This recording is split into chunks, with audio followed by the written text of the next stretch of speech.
दोस्तों, क्या आप जानते हैं कि आने वाले 8th पे कमीशन में आपका वेतन लगभग 3 गुना बढ़ सकता है। आखिर कैसे? तो जवाब इसका होगा फिटमेंट फैक्टर से। तो आखिर ये फिटमेंट फैक्टर होता क्या है? दोस्तों, फिटमेंट फैक्टर असल में एक मल्टीप्लायर या एक गुणांक होता है जिसकी मदद से पुराने बेसिक वेतन को नए बेसिक वेतन में बदला जाता है। इसका एक फार्मूला होता है। फार्मूला है नया बेसिक बराबर होगा पुराने बेसिक के इनटू फिटमेंट फैक्टर। दोस्तों, जैसा कि 7th पे आयोग में जो फिटमेंट फैक्टर था वो 2.57 था।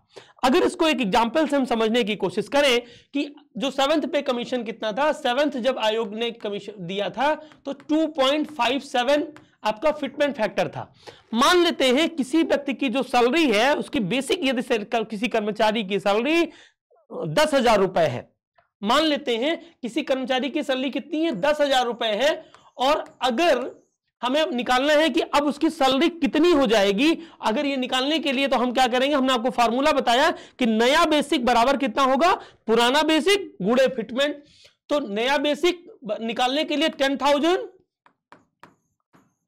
इंटू 2.57, ये क्या है, ये आपका फिटमेंट फैक्टर है कि इतनी सैलरी इतना इसका गुणक होना है। तो अगर इसको हम मल्टीप्लाई करेंगे तो कितना हो जाएगा, इसको मल्टीप्लाई करने से कितना हो जाएगा, 25,700 रुपए। अर्थात जिस व्यक्ति की सैलरी यदि 10,000 रुपए आ रही थी 7th पे कमीशन में, तो जब 2.57 का फिटमेंट फैक्टर लग गया तो उसकी सैलरी कितनी हो जाएगी, 25,700 रुपए हो जाएगी।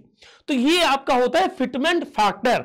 अगर 8th पे कमीशन जो आ रहा है वो अभी तक ये अनुमान लगाया जा रहा है कि उसका जो फिटमेंट फैक्टर है वो अप्रॉक्स 3 के लगभग हो सकता है। तो अब 8वें वेतन आयोग की जो चर्चा है वो जोरों पर है और रिपोर्ट्स के अनुसार फिटमेंट फैक्टर 2.46 से लेकर के 3.0 तक हो सकता है।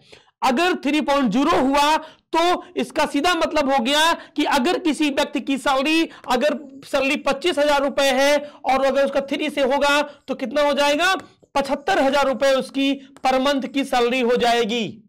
लेकिन याद रखिएगा, जितना बड़ा फिटमेंट फैक्टर होगा उतना ज्यादा सरकार पर खर्च का बोझ भी होगा। तो अब आप बताइए, आपके हिसाब से फिटमेंट फैक्टर कितना होना चाहिए? ऐसी ही जानकारी के लिए इस लखनऊ यूनिट ऑफ वेद ऐसे लखनऊ के चैनल को सब्सक्राइब करना ना भूलें। धन्यवाद।